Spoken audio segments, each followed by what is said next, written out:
Ganito guys ang buhay namin sa Amerika. Oh, si Apam ang nagpapalit ng aming bintana. Bintana ng ano doon. Diba? Ganito.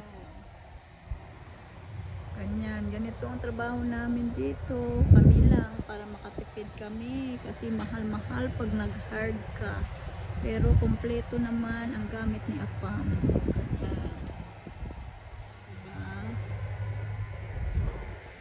Yung aming kapitbahay doon, sila lang din ang nagmumo ng kanilang grass. Sana ba yun? Yun o. O, diba?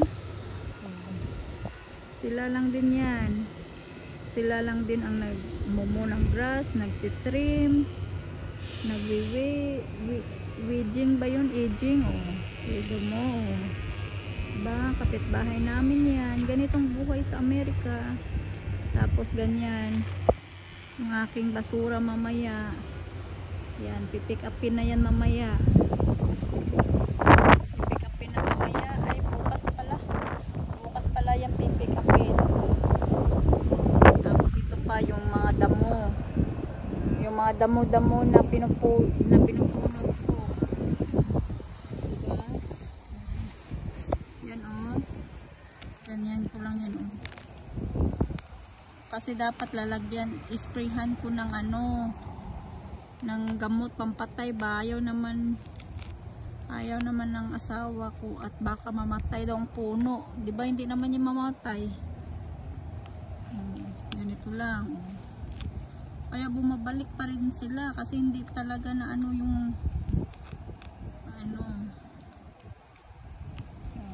Ganyan lang yan. Diba?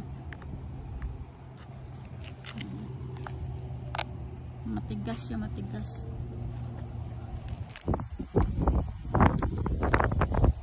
Ito lang guys.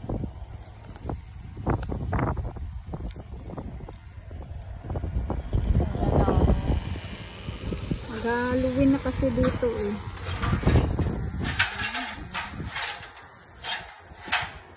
Pag dito kasi sa Amerika, pag nagbayad ka, lahat bayad, wala. Mas malaki pa yung binayad mo sa sahod mo pag patamad-tamad ka dito, pag hindi ka marunong diskarte. Nako, kulang yung sahod mo sa trabaho, kulang pa dito sa bayad kasi mahal dito guys, mahal ang labor dito. Diba? Ganito lang guys, ganyan.